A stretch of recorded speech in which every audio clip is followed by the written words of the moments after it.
말씀 빌립보서 말씀 보겠습니다. 빌립보서 4장 4절에서 9절까지의 말씀입니다. 빌립보서 4장 4절에서 9절까지의 말씀을 한 절씩 교독하도록 하시겠습니다. 빌립보서 4장 4절부터 제가 먼저 읽겠습니다. 주 안에서 항상 기뻐하라. 내가 다시 말하노니 기뻐하라. 너희 관용을 모든 사람에게 알가라. 주께서 가까우시니라. 아무것도 염려하지 말고 다만 모든 일에 기도와 간구로 너희 구할 것을 감사함으로 하나님께 아뢰라. 그리하면 모든 지각에 뛰어나는 하나님의 평강이 그리스도 예수 안에서 너희 마음과 생각을 지키시리라. 끝으로 형제들아, 무엇이든지 참되며 무엇이든지 경건하며 무엇이든지 옳으며 무엇이든지 정결하며 무엇이든지 사랑받을 만하며 무엇이든지 칭찬받을 만하며 무슨 덕이 있든지 무슨 기림이 있든지 이것들을 생각하라. 너희는 내게 배우고 받고 듣고 본 바를 행하라. 그리하면 평강의 하나님이 너희와 함께 계시리라. 아멘. 건강하십니까? 새벽에 며칠 전 새벽에 딸이 갑자기 잠자다가 벌떡 일어나서 숨을 못 쉬겠다고 해서 응급실 가서 밤새고 온 적이 있었는데 보니까 감기인데 감기 쪽이 이제 기도 쪽에 좀 많이 부어서 좀 고생 좀 하다 왔습니다. 온도차가 심하다 보니까 이렇게 우리 연약한 부분들이 좀 이렇게 힘들어질 때가 있는 것 같아요. 왜냐면 우리 신체는요, 항온이 중요하지 않습니까? 온도가 정상적으로 이렇게 일정해야 되는데 외부 환경이 많이 바뀌면 우리 육체가 그 환경에 적응하기 위해서 많은 스트레스를 받는다고 합니다. 그래서 온도차가 심할수록 좀 면역력이 약하신 분들은 병에 더 쉽게 걸린다고 하시더라고요. 몸이 이게 스트레스를 받는 거죠. 적당한 스트레스는 필요하지만 이렇게 과도한 스트레스가 오면 지속되면 이렇게 병이 나는 것 같습니다. 그래서 아마 환절기에 건강을 조심하셔야 될 것 같은데 건강 그러면 이제 사람마다 생각하는 바가 다른 것 같습니다. 되게 이제 건강 그러면 저희는 탁 떠오르는 것이 몸짱, 그렇죠? 이 식스팩이 딱 있고 가슴이 딱 있고 여러분은 그런 몸매 좋아하십니까? 저는 좋아했었습니다. 그래서 중학교 때 운동을 엄청 열심히 했습니다. 여러분이 믿지 않으실 것 같지만 하루에 한 3시간 이상 했던 것 같아요. 정말이요. 그래서 턱걸이를 한 20개 정도 했고요. 윗몸 일으키기를 1분에 한 거의 60개 넘게 항상 했습니다. 한 손으로 푸시업도 할 수 있고요. 지금은 아닙니다. 그때 젊을 때, 어릴 때 좀 육체가 이렇게 눈에 띄게 멋있어 보이면 그게 건강한 건 줄 알고 열심히 했습니다. 정말 열심히 했어요. 아버님이 체육교사셨기 때문에 특별 지도를 받으면서. 근데 하나를 잘 못했어요. 운동을 열심히 한다면 제일 중요한 게 뭐죠? 마무리 운동을 해주셔야 돼요. 준비 운동도 중요하지만 근력이 있은 다음에 마무리 운동을 잘 해줘야 되는데 저는 그런 거 생각 없이 그냥 열심히만 했습니다. 결과가 뭔지 아십니까? 지금은 골골합니다. 그러니까 바르게 운동하는 것들을 해야 되는데 바르지 않고 내 눈에 보기에 좋은 운동, 그게 건강한 줄 알고 열심히 했더니 지금은 병원에 가면 혼납니다. 왜 이렇게 몸이 노화됐냐고 많이 혼납니다. 그러니까 외모로 드러나는 근육도 중요하지만 동시에 그런 거 보셨습니까? 육체는 막 이런데 위장병으로 고생하시는 바디빌더 있더라고요, 가끔씩. 그러니까 사람이 이제 건강 그러면 좀 전체적인 걸 생각을 해야지 특정 부위의 근육만 발달한 거 가지고 건강이라고 이해하기 힘듭니다. 그래서 건강 기준이 각자 나름대로 기준이 있을 텐데 조금 전문적인 의료적인 지식이 있지 않으면 그 건강에 대해서 정확히 판단을 못하는 경우가 있는 것 같아요. 그래서 아마 저희가 기도할 때마다 기도 안에 좋은 의료진을 만나는 것을 기도하고 있죠. 왜냐하면 그런 전문적인 의료진을 만나야지만 내 건강에 대해서 객관적으로 잘 살펴볼 수 있기 때문에 그런 것 같습니다. 제가 신방을 하다 보면 안타까운 일이 많이 있습니다. 특별히 어떤 일이 안타까우냐면 원인 모를 병으로 고생하시는 분, 이걸 들으면 참 안타깝더라고요. 원인만 알면 치료가 가능할 텐데 원인을 모르니까 몇 년 동안 고생 하시다가 나중에 원인이 너무나 쉬운 거였어요. 그럼 그 고생이 참 그렇잖아요. 그러니까 이렇게 병을 원인이 무엇인지를 잘 아는 의사가 어떻게 보면 뛰어나다고 할 수 있을 것 같습니다. 이 명인 얘기하면 명의를 얘기하면 중국의 전국시대에 있던 한 의사 얘기가 빠질 수 없습니다. 이름이 편작이라고 하는데요. 이 편작이라는 사람은 중국 당시에 이제 기원전 5세기 전후에 살았던 사람입니다. 발해 막군의 사람이고요. 의학 정통에 또 의학에 정통했고 임상을 했던 사람으로 알려져 있습니다. 또 한의학 가면 이렇게 진맥하죠. 맥진이라고 하는데 이거에 거의 시조로 알려져 있는 그런 분입니다. 그래서 어느 날 태자가 사람들이 이제 그 나라의 태자가 죽은 것을 보고 다들 죽었다고 이렇게 했을 때도 이 편작이 가서 죽은 것이 아니라고 얘기하고 살리는 탁월한 의사였습니다. 그래서 사람들은 편작은 죽은 사람도 살린다라는 얘기할 정도로 아주 명의였죠. 그런데 편작은 그 얘기를 들으면서 이렇게 고백합니다. 나는 죽은 사람을 살려내지는 못한다. 이는 내가 스스로 살 수 있는 사람을 일어날 수 있도록 한 것뿐이다 라고 아주 겸손함을 겸비한 인격적인 의사였습니다. 그리고 이 편작이 한단이란 지역을 지나갈 때 그곳에 귀부인들이 많고 귀부인들을 존귀 여긴다는 얘기를 듣고 산부인과 의사가 되었고요. 또 주나라 천자가 머물던 낙양을 지날 때는 그 지역 사람들이 노인을 공경한다는 얘기를 듣고 노인병 전문의가 되었습니다. 그리고 함양을 돌아올 때는 진나라 사람들이 어린아이를 사랑한다는 말을 듣고 소아과 의사가 되었습니다. 그래서 각 지역의 풍속에 맞춰서 의료 과목을 계속 바꾸었습니다. 정말 탁월한 명의죠. 이 편작에 대한 얘기가 두 가지가 있습니다. 첫 번째로는 그 사마천이 기록한 사기 열전에 나오는데요. 편작 창공 열전에 보면 나옵니다. 거기에 고치지 못하는 6가지 병이 있다고 합니다. 이 편작이 얘기하는 겁니다. 그 명의가 얘기하는 고치지 못하는 6가지 병. 제가 재밌어서 조금 나누겠습니다. 첫 번째로 교만하고 방자하여 병의 원리를 논하지 않는 것이 첫 번째 불치병이래요. 교만하고 방자하여 병의 원리를 논하지 않는 것이 첫 번째 불치병이고요. 두 번째는요, 몸을 가벼이 여기고 재물이 아까워 병을 치료하지 않는 것, 이것이 두 번째 불치병이라고 합니다. 몸을 가벼이 여기고 재물이 아까워 병을 치료하지 않는 것, 두 번째 불치병. 세 번째는 좀 어려운 말 같은데 음과 양이 함께 있어 오장의 기가 불안정한 것이 네 번째 불치병이라고 합니다. 제가 이쪽은 잘 모르기 때문에 넘어가고요.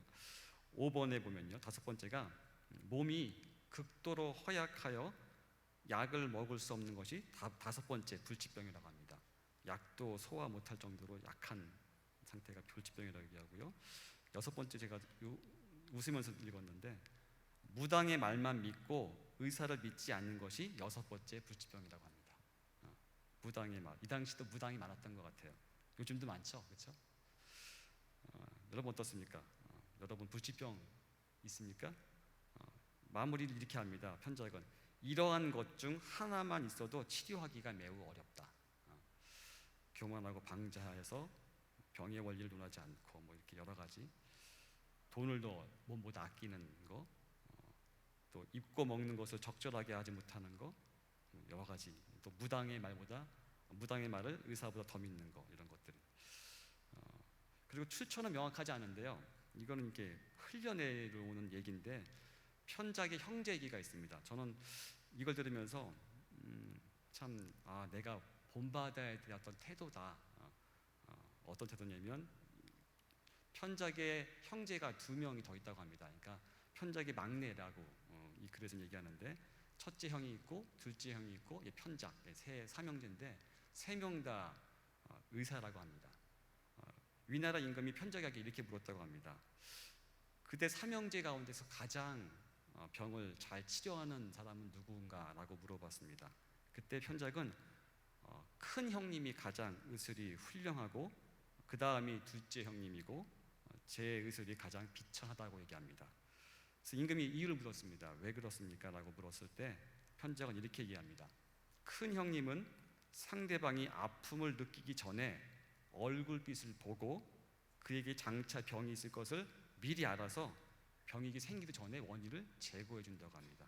그래서 가장 이제 훌륭한 의사라고 했고, 둘째 형은요, 상대방의 병세가 미미한 상태에서도 병의 어떤 그 진조를 알고 그걸 치료해 준다고 합니다. 그래서 둘째 형이 그 다음이라고 했고, 자기는 편작은요, 병이 커지고 환자가 고통 속에서 신음할 때 되어서야 비로소 병을 알아보고 병이 심함으로 맥을 짚고 진기한 약을 먹이고 살을 들여는 수술까지 해야지만 자기를 고칠 수 있다고 합니다. 사람들은 편작이 아픈 사람을 고치니까 자신의 병을 편작이 고쳤다고 생각하기 때문에 명의로 소문난 것 뿐이라고 합니다. 첫 번째 형, 참 부럽죠, 그렇죠? 건강 얘기하면은 보통 예방의학이라고 있습니다. 그러니까 아프기 전에 아프지 않도록 하는 것이 이 첫 번째 형과 같은 어떤 지혜로움이 있을 것 같은데, 이 육체에만 해당되는 것이 아니라요, 신앙생활, 영적 생활에도 이렇게 예방해야 될 것이 있습니다. 그렇지 않으면 나중에 증세가 커진 다음에 힘들 수 있는데, 혹시 영적인 건강을 어떻게 여러분들은 측정하십니까? 영적으로 건강한지 아닌지 어떻게 스스로 인식하고 아십니까? 저에게는 한 6가지 체크 포인트가 있습니다. 가끔씩 점검합니다. 내 영적으로 문제가 있나? 오늘은 그 중에 하나만 가지고 나눌 것인데요, 그 중에 하나가 바로 오늘의 말씀인데, 빌립보서 3장 1절을 먼저 보겠습니다. 빌립보서 3장 1절입니다.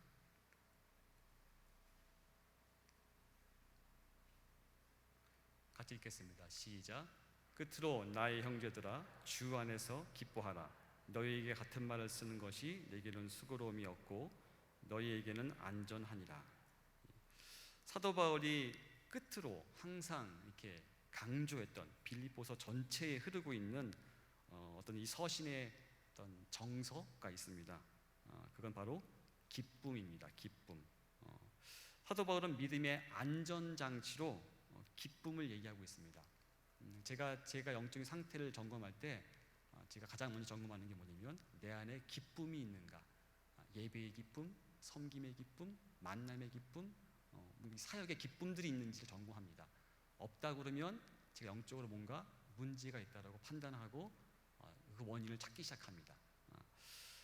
오늘 본문의 주제가 바로 기쁨입니다. 기쁨. 빌립보서 4장 4절 말씀도 다시 한번 보겠습니다.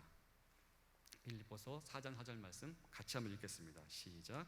주 안에서 항상 기뻐하라. 내가 다시 말하노니 기뻐하라. 사도 바울이 빌립보 교인들에게 강조합니다.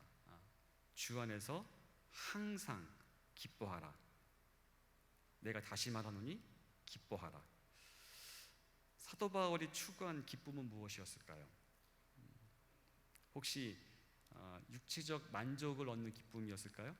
예를 들면 맛있는 음식을 먹으면 육체의 기쁨이 있지 않습니까? 그렇죠? 저만 그렇군요.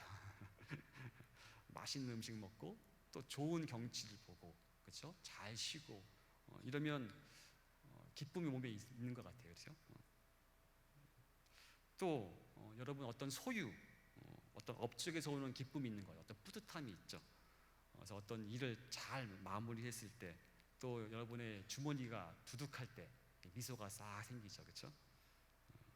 그런 기쁨일까요? 아니면 인생의 목적을 다 이루어서 오는 기쁨일까요? 내 사명이 이거니까 사명을 다 이루어서 오는 기쁨일까요?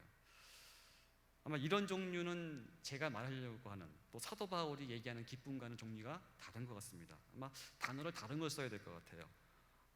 어떤 행동의 결과로서 오는 이런 것은 기쁨보다는 즐거움 혹은 만족에서 오는 행복이라는 표현이 어울릴 것 같습니다. 즉 자신의 노력의 근거에서 오는 것들이죠. 사도 바울은 그런 기쁨을 얘기하고 있지 않습니다. 왜냐하면 사도 바울은 앞에 얘기한 그런 걸 누릴 수 있는 상황이 전혀 아닙니다. 사도 바울이 현재 어디에 있죠? 이 편지를 쓸 때 감옥소에 갇혀 있습니다.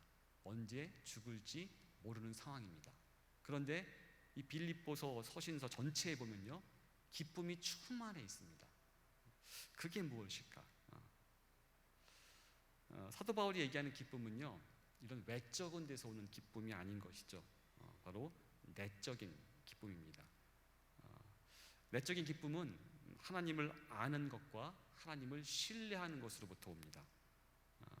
반대로 행복은요, 즐거운 상황의 결과로부터 오죠. 또 내적인 기쁨은요, 영구적입니다. 영원합니다. 사도 바울과 같이 아주 극심한 고통의 상황 가운데서도 느낄 수가 있습니다. 반면에 행복은요, 일시적입니다. 왜냐하면 외적인 상황에 근거하고 있기 때문에 상황이 바뀌면 그것도 사라지는 것이죠. 사도 바울이 이 서신서뿐이 아니라 사도 바울의 모든 편지와 글에서 이 기쁨이란 단어를 한 3가지 방식으로 쓰고 있습니다. 첫 번째로는요, 신자들과 그들의 믿음의 진보가 이 기쁨의 원인이었습니다. 그래서 신자들이 믿음 생활을 잘하고 그들의 믿음의 발전이 있는 걸 볼 때마다 사도 바울은 큰 기쁨을 느꼈습니다.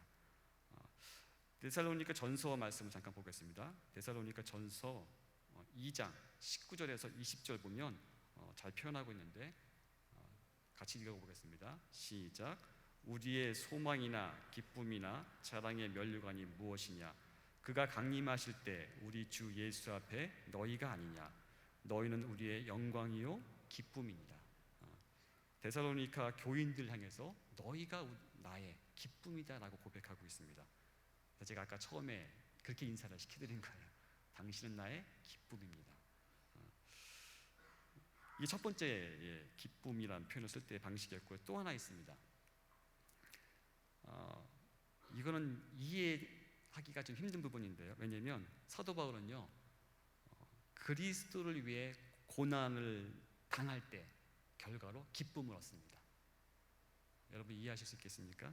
이건 머리로 이해할 수는 없고요, 믿음으로 경험하실 수밖에 없을 것 같아요. 그리스도를 위해서 고난을 당하는 것으로 인해서 사도 바울은 기뻐했습니다. 하나님께서 우리 삶에 역사하고 계심을 아는 그런 기쁨인 거죠. 골로새서 1장 24절 말씀을 잠깐 보도록 하겠습니다. 골로새서 1장 24절 말씀입니다. 같이 읽겠습니다. 나는 이제 너희를 위하여 받는 괴로움을 기뻐하고 그리스도의 남은 고난을 그의 몸된 교회를 위하여 내 육체에 채우노라. 너희를 위하여 받는 고난을 어떻게 한다고요? 기뻐한다고 고백하고 있습니다. 이 두 번째 하나 더 있습니다. 사도 바울은요, 기쁨이라는 단어를 읽겠습니다.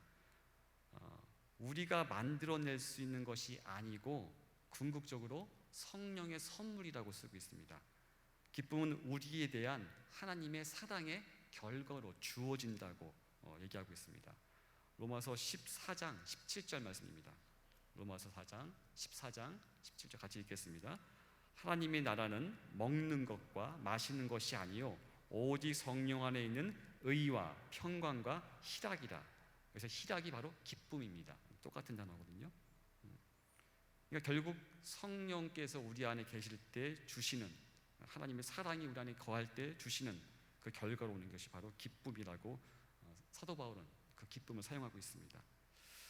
근데 이 내적인 기쁨은요, 기계적으로 주어지지 않습니다. 무슨 수학 문제 푸는 것 같이 조건이 딱 맞으면 딱 주어지는 거가 아닙니다. 기쁨은 그렇게 자판기에 돈 넣으면 뭔가 나오는 것 같이 자동적으로 되는 것이 아닙니다. 기쁨은 하나님과의 인격적인 관계 속에서 우리에게 주어집니다. 사랑하는 사람이 있습니다. 두 사람이 있습니다. 한평생 한 가정을 살기 위해서 남편 될 사람이 신랑에게 뭘 합니까? 남편 될 신랑이 신부에게 뭘 하죠? 보통 프로포즈를 합니다. 그때 프로포즈를 받는 신부의 입장은 어떤 마음이 있을까요? 그냥 맹맹할까요? 그러면 프로포즈를 받지 않겠죠. 어떤 사람만 받죠? 그 안에 기쁨이 있는 사람만 받습니다. 마찬가지로 사랑의 관계 속에서 우리 안에 기쁨은 흘러갑니다. 제가 예전에 교회에서 사역을 끝내고 늦은 시간이었습니다. 지친 몸으로 제가 일하면 약간 중독 증세가 있어서 빠지면 내가 일하는지 일 시키는지 모르게 일 속에 있습니다. 그래서 탈진된 상태에서 집에 힘없이 들어가는데 갑자기 딸 둘이 문을 여니까 아빠다 그러면 달려나가서 이렇게 안아주는데 피로가 싹 가시고 천국이더라고요. 그러니까 사랑하는 관계에서 누릴 수 있는 게 바로 기쁨이란 겁니다. 기계적인 관계가 아니라요, 인격적인 관계 속에서 그렇게 감동과 감격으로 기쁨은 다가오게 되어 있죠. 마찬가지로 하나님이 우리를 사랑하시기 때문에 우리에게 사랑을 흘려보내 주십니다. 하나님이 우리를 어떻게 사랑하시는지를 잘 표현한 말씀이 하나 있습니다. 같이 볼까요? 스바냐 3장 17절 말씀입니다. 스바냐 3장 17절 말씀을 같이 한번 읽도록 하겠습니다. 시작. 너의 하나님 여호와가 너의 가운데 계시니 그는 구원을 베푸실 전능자이시다. 그가 너로 말미암아 기쁨을 이기지 못하시며 너를 잠잠히 사랑하시며 너로 말미암아 즐거이 부르며 기뻐하시리라 하리라. 하나님 아버지 마음이 잘 담겨 있어요. 여러분이 뭔가 특별한 것을 하거나 신앙생활 잘하거나 헌금을 잘하거나 봉사를 잘하거나 이런 거 상관없이 하나님 여러분 한 명 한 명을 보시면서 어떻게 한다고요? 잠잠히 사랑하시며 여러분으로 말미암아 뭐라고요? 기뻐하신다고. 한 번 더 고백할까요? 옆 사람에게 집사님, 하나님이 집사님을 기뻐하십니다 라고 좀 이렇게 권면의 말씀을, 축복의 말씀이었으면 좋겠습니다.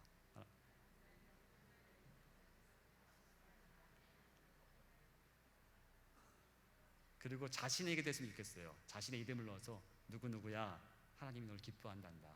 자신에게 해볼까요? 준철아, 하나님이 너를 기뻐하신단다. 이게 하나님 아버지의 마음이에요. 자녀가 특별한 거 안 해도 자녀가 자녀이기 때문에 아버지는 기뻐하는 것 같이 하나님이 우리를 향해 갖고 계신 마음이 그겁니다. 누구누구야, 내가 너를 사랑한다. 너는 나의 기쁨이다. 너는 내 눈에 넣어도 아프지 않는다. 그게 하나님 아버지의 마음입니다.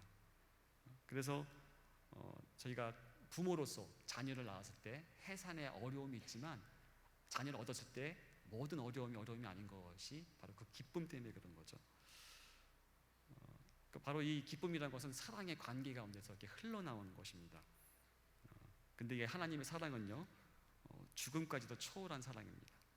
로마서 8장 38절하고 39절만 읽어보도록 하겠습니다. 로마서 8장 38절 39절 말씀입니다. 같이 읽겠습니다. 내가 확신하노니 사망이나 생명이나 천사들이나 권세자들이나 현재일이나 장래일이나 능력이나 높음이나 깊음이나 다른 어떤 피조물이라도 우리를 우리 주 예수 그리스도 예수 안에 있는 하나님의 사랑에서 끊을 수 없으리라. 아멘. 하나님의 사랑에서 끊을 수 있는 것이 있다고요? 전혀 없습니다. 하나님이 사랑하시는 누가 끊겠습니까? 그 어떤 것도 하나님의 사랑으로부터 우리를 끊을 수 없습니다. 다른 말로 하면요, 우리는 하나님으로부터 오는 기쁨을 거부할 수 없다는 얘기입니다. 우리를 사랑하시기 때문에요. 그래서 그 사랑은요, 우리한테 기쁨을 허락하는데 그 기쁨이 뭔지 아십니까? 바로 느헤미야 8장 10절에 나와 있는데 같이 한번 읽어보겠습니다. 느헤미야 8장 10절입니다. 같이 읽겠습니다.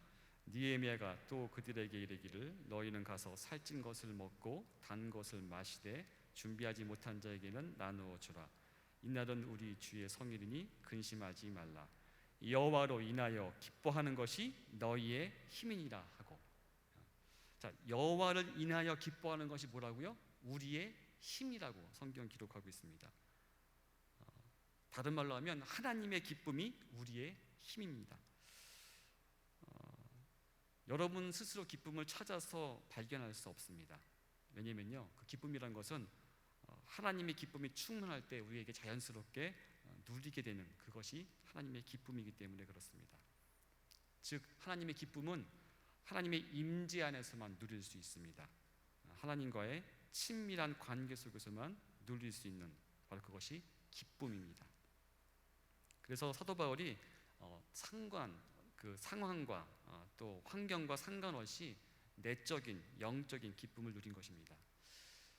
보통 영적이란 말을 얘기하면 조금 오해를 많이 하시는 것 같은데, 보통 영적 그러면 무슨 귀신 얘기 나오고 뭔가 이렇게 우리 동양에서 나오는 그런 이상한 생각을 하시는데, 성경에서 영적이란 말은 주로 관계성을 많이 얘기합니다. 다른 말로 하면 하나님과의 친밀한 관계가 있을수록 영적인 것입니다. 예수 그리스도를 닮아갈수록 영적인 것입니다. 성령이 충만할수록 영적인 것입니다. 우리 마음의 중심이 하나님의 경향으로 가는 것이 바로 영적인 경향으로 간다고 할 수 있는 것입니다.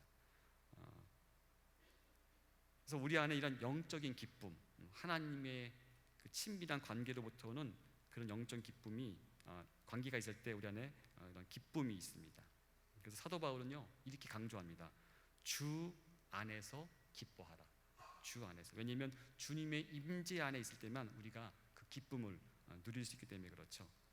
기쁨은 행위나 노력의 결과로 주어지는 것이 아니라 하나님의 임재의 결과로 드러나는 현상이기 때문에 그렇습니다. 마치 포도나무가 가지에 붙어 있어야지 열매를 맺는 것 같이 우리가 주님의 임재 안에 있으면 우리 안에 기쁨이 열리게 되는 것입니다. 사랑하는 자를 만나면 기쁨이 있습니다. 우리를 한결같이 사랑하는 분을 만나면 우리 안에 생명의 기쁨이 있습니다. 그러면 어떻게 이 기쁨을 누릴 수 있을까요? 상황과 환경과 상관없이 누릴 수 있는 이 기쁨, 오늘 말씀에 그 비결이 담겨져 있습니다. 6절, 7절 말씀입니다. 같이 한번 읽어보겠습니다. 6절, 7절 말씀입니다. 빌립보서 4장 6절, 7절 시작. 아무것도 염려하지 말고 다만 모든 일에 기도와 간구로 너희 구할 것을 감사함으로 하나님께 아뢰라. 그리하면 모든 지각에 뛰어난 하나님의 평강이 그리스도 예수 안에서 너희 마음과 생각을 지키시리라. 이 말씀 보면요 좀 의아할 수 있습니다. 6절 말씀에 보면요 그러니까 기도하라는 얘기인 거잖아요, 그렇죠? 기도하라는 얘기인데 7절 말씀에 7절 말씀 보여주시겠습니까? 그럼 기도하면 응답하시라 라고 나와 있지 않습니다. 같이 읽어보겠습니다. 다시 한번 읽어보겠습니다. 시작. 그리하면 모든 지각에 뛰어난 하나님의 평강이 그리스도 예수 안에서 너희 마음과 생각을 지키시리라. 기도하면 뭐 하신다고요? 우리의 마음과 생각을 지키시리라. 무엇으로부터요? 6절에 나와 있죠. 염려로부터, 세상의 걱정으로부터, 근심으로부터. 마가복음에 보면 그 씨 뿌리는 비유가 나옵니다. 그 중에 씨가 자라지 않는 환경 중에 있죠. 가시밭에 씨가 왜 안 자랍니까? 세상의 염려와 재물의 유혹과 기타 욕심이 들어와서 결실을 막는다고 되어 있습니다. 첫 번째로 기쁨을 누리기 위해서는 첫 번째 우리가 기도 안에 깨어 있어야 되는데, 어떻게 깨어 있어야 되냐면 세상의 염려와 재물의 유혹과 기타 욕심이 들어올 때 그것을 막으셔야 됩니다. 그것을 방치하시면 안 됩니다. 여러분 마음밭에 없으십니까? 이건 슬그머니 들어옵니다. 이런 식입니다. 제가 자주 유혹을 당하는 것 중에 하나가, 저는 책을 좋아해서 책에 대한 유혹을 뿌리치기가 너무 힘듭니다. 꼭 이 책이 있어야지만 설교를 준비할 것 같아요. 그런 어떤 유혹이 있어요. 그래서 어떻게든 사고 싶은 마음이 있어서 막 여러 가지 동원을 사게 합니다. 처음에 그것은 선한 의도일 수도 있지만 그렇게만 계속 가다 보면 결국 탐심이 될 수 있죠, 그렇죠? 그러니까 우리 안에 유혹이 올 때는요, 갑자기 크게 오지 않고 슬그머니 조금씩. 그러니까 제일 조심할 건 뭐냐면 조금 더, 이걸 조심해야 됩니다. 조금 더. 혹시 여러분 집을 사실 때 그러잖아요, 그렇죠? 지금 사시는 집이 한 20평대라고 한다면 30평대, 그렇죠? 조금 더. 30평대면 조금 더, 그렇죠? 차가 이제 중형이면 조금 더, 준중형에서 중형으로, 또 중형에서 약간 더 조금 좋은 거로, 이렇게 조금 더. 이럴 때 기도하셔야 됩니다. 여러분의 마음에 세상의 재물의 유혹, 기타 욕심, 또 염려도 있지 않습니까? 새벽에 딸이 갑자기 이렇게 아플 때 염려가 오죠, 그렇죠? 급하게 교회까지 뛰어와서 차를 타고 병원 데리고 가고, 그 병원의 응급실 상황은 뻔히 알지 않습니까? 그게 좋지 않은 상황이라는 거. 그러니까 염려가 옵니다. 그럼 뭐부터 합니까? 그 염려부터 다스려야죠. 주님, 이 딸이 주님의 딸입니다. 주님의 것입니다. 이 상황이 주님께 속해 있습니다 라고 주님의 주되심을 고백하고 선포하고, 그러면 어떻습니까? 이성적으로 행동할 수 있습니다. 우리에게 염려가 오면요, 이 머리가 마비되죠, 그렇죠? 어쩔 줄 모릅니다. 그러면 뭔가 주도권을 빼앗기는 거죠. 그래서 하나님과 친밀한 관계를 맺으시려면 첫 번째로 기도 안에서 세상의 염려와 재물의 유혹과 기타 욕심이 여러분 가운데 들어와서 하나님의 말씀을 막지 않도록 하는 게 첫 번째입니다. 두 번째는요, 8절 말씀인데요, 같이 한번 읽어볼까요? 8절 말씀, 빌립보서 4장 8절 말씀입니다. 같이 읽어보겠습니다. 끝으로 형제들아, 무엇이든지 참되며 무엇이든지 경건하며 무엇이든지 옳으며 무엇이든지 정결하며 무엇이든지 사랑받을 만하며 무엇이든지 칭찬받을 만하며 무슨 덕이 있든지 무슨 기림이 있든지 이것들을 생각하라. 여기서 덕이란 단어는요, 그 그리스 말로, 그러니까 고전 그리스 윤리에서 최고의 미덕을 얘기할 때 쓰는 최상의 단어를 사용하고 있습니다. 그러니까 이 말씀을 통해서 나타나는 것은 뭐냐면요, 생각을 조심하라는 거죠. 마르틴 루터가 이런 얘기한 적이 있습니다. 우리 안에 이렇게 생각이 지나가는 것은 어쩔 수 없다. 근데 그 생각이 우리 마음에 자리 잡으려고 할 때는 그걸 분별해야 된다고 얘기합니다. 그래서 새에 비유합니다. 새가 머리 위로 지나가는 걸 우리가 어떻게 할 수 없습니다, 그렇죠? 그렇지만 그 새가 우리 머리 위에 둥지를 틀려고 하면은 그걸 못하게 할 책임이 나에게 있는 거죠. 생각이 중요합니다. 왜냐면요, 생각을 심으면 행동을 거두고, 행동을 심으면 습관을 거두고, 습관을 심으면 우리 인격을 거두고, 그 인격대로 살기 때문에 그렇습니다. 생각을 잘 분별해야 됩니다. 혹시 나는 좀 똑똑하다 라고 하시는 분들이 조심해야 될 생각이 있습니다. 사단이 그런 분들을 망가뜨리기 위한 전략이 하나 있는데요, 뭐냐면 증명될 수 없는 거짓 명제를 탁 하나 던져주면 됩니다. 그러면 그 사람은 그 명제를, 그 생각을 증명해 보려고 무단히 애를 씁니다. 계속 묵상하겠죠. 근데 내용이 거짓이에요. 거짓을 주야로 묵상합니다. 근데 증명될 수 없습니다. 이제 무한루프죠. 그래서 사람을 쉽게 망가뜨릴 수 있습니다. 생각을 지키는 게 중요한데요, 여러분 가운데 안 좋은 생각이 오시면 어떻게 처리하십니까? 어떻게 처리하십니까? 제가 예전에 안 좋은 생각이 계속 저를 괴롭혔어요. 뭐냐면 뭔가 일을 제가 잘하면 제 속에서 생각이 하나 딱 떠오르는 게 잘했어, 아주 퍼펙트해, 완벽해. 그러니까 자기를 이제 이렇게 칭찬하는 말이 있는데, 문제는 뭐냐면 그걸 너무 하다 보니까 스스로 교만해지는 느낌이 오다 보니까 힘들어지더라고요. 그러다가 그 생각을 바꾸기로 결정했습니다. 끝에 수식을 하나 더 붙였어요. 완벽해, 퍼펙트해, 주님만이. 이렇게. 그 다음부터 제가 교만까지 안 가고 그 완벽한 일의 상태를 하나님께 찬양을 돌려드릴 수 있게 됐습니다. 마찬가지로 우리 안에 부정적인 생각이나 나를 괴롭게 하는 생각들이 있어요. 그런 어두움의 생각을요, 저거 왜 그러지? 라고 묵상하면요, 점점점 내면이 어두워집니다. 그것을 쳐낼 수 있는 방법은 딱 한 가지입니다. 빛을 묵상해야 됩니다. 예를 들면 하나님의 성품을 기억하십시오. 하나님은 어떤 분이신가? 하나님 사랑이 많으시고 인자하시고 오래 참으시고 노하기를 더디하시고 섬세하시고 한결같으시고, 하나님 성품을 기억하시면 되고요. 또 하나, 하나님의 일하심의 원리, 하나님이 결코 실수하지 않으시는 분이야. 내가 평생 믿을 만한 분이야. 어떤 그런 하나님의 일하심의 원리들, 또 하나님의 행해 오신 것들, 예수 그리스도가 십자가에 못 박혀 죽으셔서 내가 더 이상 죄의 종로로 탈 필요가 없어 라고, 그렇게 그런 거룩한 생각들로 여러분의 생각들을 채우셔야 됩니다. 그래야지 그런 부정적이고 나를 갉아먹는 생각으로부터 자유로워질 수 있습니다. 또 사역을 볼 때도요, 다른 성도들 볼 때도 이것이 적용하면 이런 것입니다. 혹시 여러분 마음에 안 드시는 분 있죠?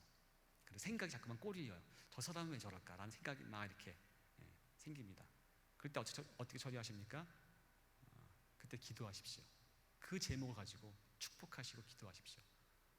그거 가지고 그 사람을 험담하지 마시고요. 험담하시는 순간 여러분은 사단의 저주의 도구가 되는 것입니다. 그걸 바꾸십시오.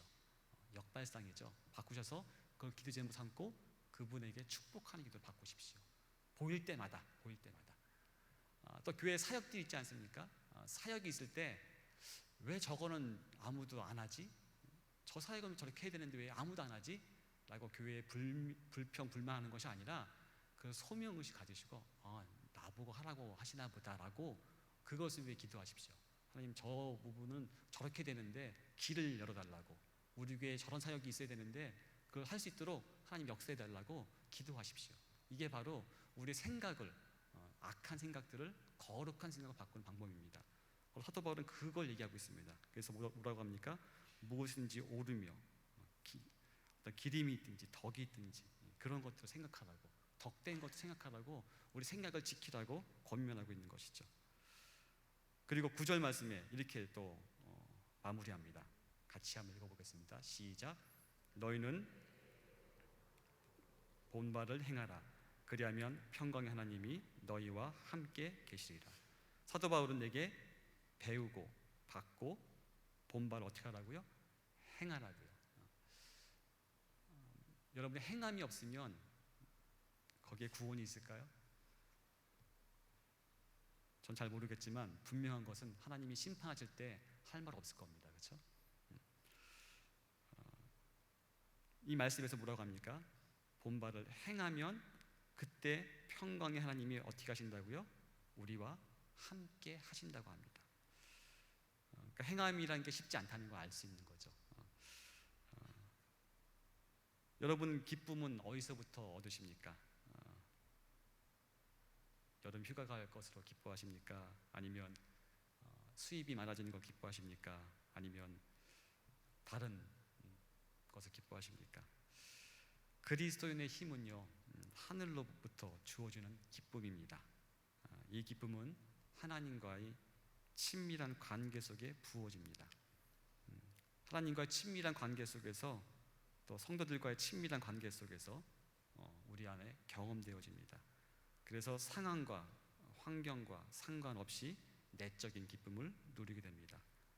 그래서 사도 바울이 그 수많은 어려움 속에서도 하나님의 기쁨을 가지고 이겨낼 수 있었습니다.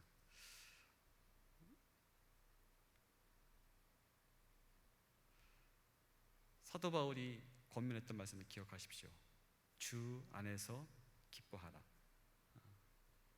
우리를 사랑하신 하나님을 만나면 기쁨이 있습니다. 우리를 한결같이 사랑하신 주님을 만나면 기쁨이 있습니다. 바로 생명의 기쁨이 충만합니다. 우리가 이 고백을 담아서 같이 찬양했으면 좋겠습니다.